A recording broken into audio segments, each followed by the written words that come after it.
In my mid-20s, I was barely making over minimum wage, living paycheck to paycheck and unable to escape that trap. And that's when I got a call from my boss, telling me that I was suddenly being let go.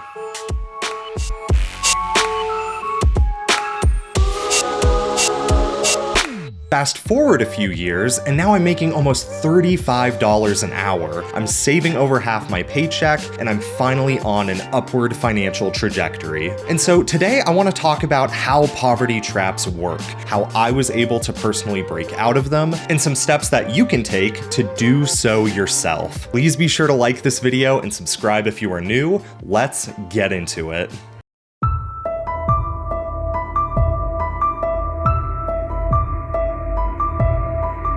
Now, the poverty cycle can be thought of in a few different ways, but generally speaking, economists like to latch on to what are called self-reinforcing disadvantages. Kids from poor schools tend to get worse grades and tend to be less involved in extracurriculars than kids from wealthy schools. Therefore, kids from poor schools tend to get less scholarships, even though they're the people who need the scholarships more to begin with. Chronically ill and disabled people have fewer options for work, and they also tend to get hired less than healthy people, so they tend to make less money on top of also having a larger medical burden than someone who is healthier than them. Someone from a toxic or abusive family could very well have a parent who is sabotaging their ability to move out and make meaningful money on their own. And any money that they do earn could very well be being guilted or manipulated back into that toxic relationship. This is actually why a lot of professional athletes have historically gone broke even after signing multi-million-dollar contracts.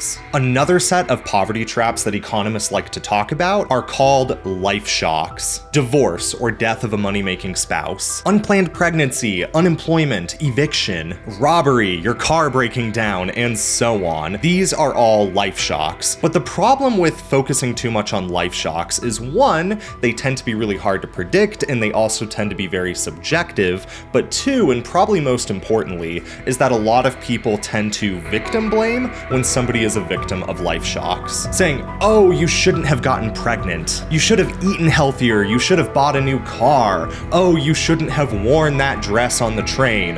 Yada, yada, yada. But what is objective is the economic concept of the cost of poverty, sometimes called the ghetto tax. This is when poorer people have to spend more time, money, and opportunity cost on the same standards of living than someone who is wealthier does. So for example, not putting the minimum payment into your savings account can get you fined. Cheaper clothes end up having to be replaced more often and end up being more expensive over the long run than more expensive clothes. Transportation gets more expensive when it's less convenient to live where you do, oftentimes because it is cheaper. And just simply being lower income means that you have a higher debt to income ratio. And so you'll end up having to pay higher interest rates and therefore more money than somebody who is purchasing the exact same product as you, be it a car, a loan, a mortgage, whatever, simply because you make less money than they do.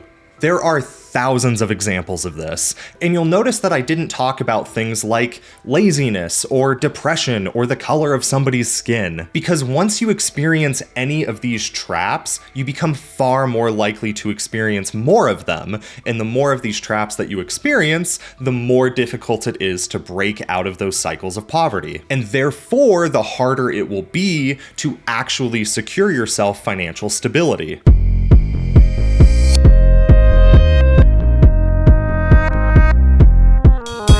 So the cost of poverty was really the set of problems that I was dealing with, and the unfortunate thing was that this came after I had already escaped some of those self-reinforcing disadvantages that I talked about earlier. I was born to a single mom, I went to poor public schools, we experienced eviction when I was a teenager, and I also grew up just kind of generally surrounded by drugs and violence. So at 18, I decided to take the radical step of moving out of my parents' house very quickly, going out of state and attempting to work my way through college. And in spite of how challenging that was, it generally worked. I lived on my own, I established residency, I built up credit, I eventually managed to take out minimal student loans, and I kept my cost of living as low as I reasonably could. But I didn't have a lot of social capital, and therefore I didn't have the connections and the networks to effectively launch from college into a professional career. And so after college, I basically went straight back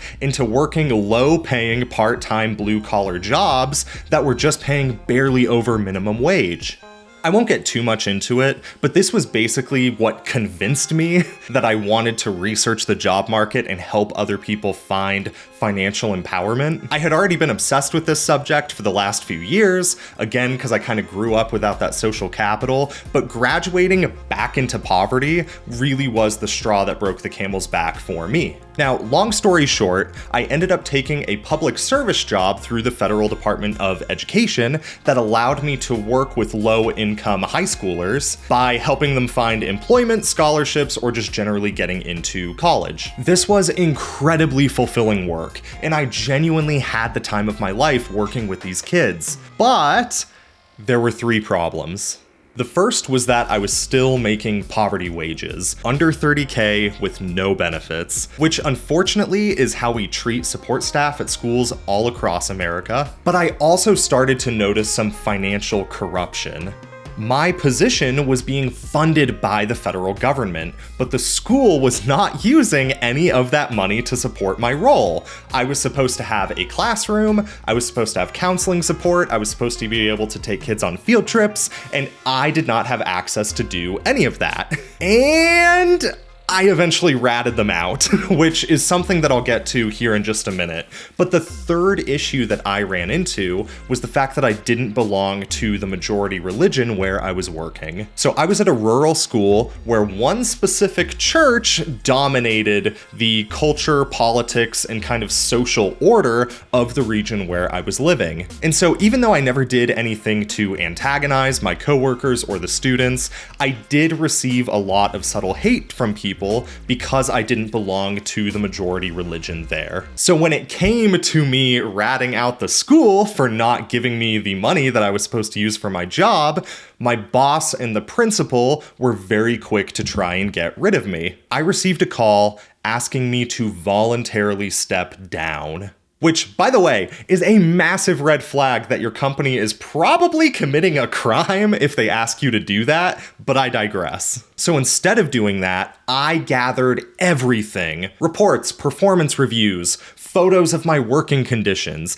absolutely everything that I could, and I sent it to everyone. Superintendents, human resources, the government, and so on. And lo and fucking behold, it turned out that my school was already in legal trouble. And so my evidence against them was one more strike, amongst many, admittedly, that led to my boss and the principal of that school getting fired. And you know how hard it is to fire a public school principal? Like, things have to be really bad because it takes a literal act of court to remove someone from school admin. So the conclusion of all of this was that I was basically given 2 choices: take my job back, or collect 6 months of severance and get the hell out. So, unsurprisingly, I took the money and ran. But I didn't just sit on my ass for 6 months. Instead, I reached out to a career coach that I knew back in college. She helped me build an amazing resume and helped me find a job that paid an above average salary in my area. And when that first paycheck hit,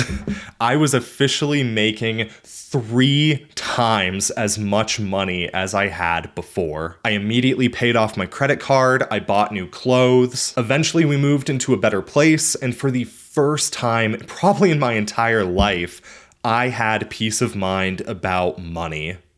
Am I rich?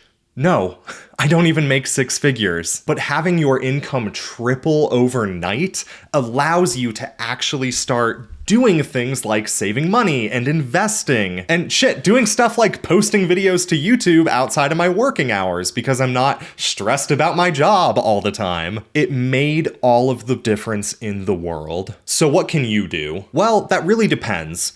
I will come right out and say that I'm not qualified to talk about those self-reinforcing disadvantages. I am not a doctor, I am not a lawyer, I am not a social worker, but I have been studying the job market for 7 years, and I have helped over 1,000 young adults launch into high-paying employment, so I know a thing or two about that. Okay.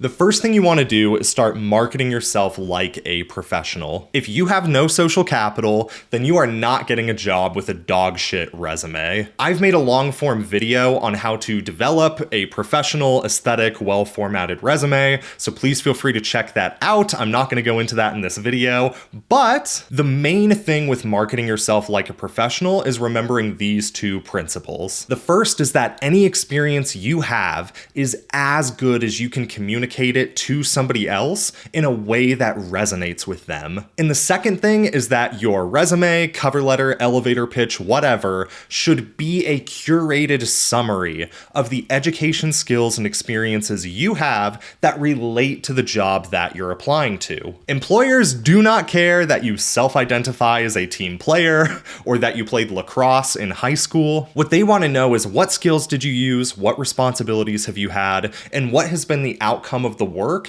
that gives them undeniable proof that you are ready to get started doing the job that they are hiring for. And the next thing you're going to do is meet opportunities where they are at. Look, you're gonna get ghosted 99% of the time on Indeed, okay? Companies only post to that website because they're legally forced to, and it is a terrible place to get a high-paying job. In fact, of my students who graduate college with a full-time job offer, 85% of them got that full-time job offer from some type of in-person recruiting event. Okay, these are things like career fairs, info sessions, and open houses. And a huge chunk of that remaining 15% got their job through online networking. Auto-applying to jobs online just doesn't work. So instead, you're gonna need to do these 2 things. The first is simply going to in-person recruiting events. Companies are spending time, money, and human capital to recruit at those events. So there's not going to be any of that bullshit where they say that they're hiring for entry level, but then want 3 to 5 years of experience.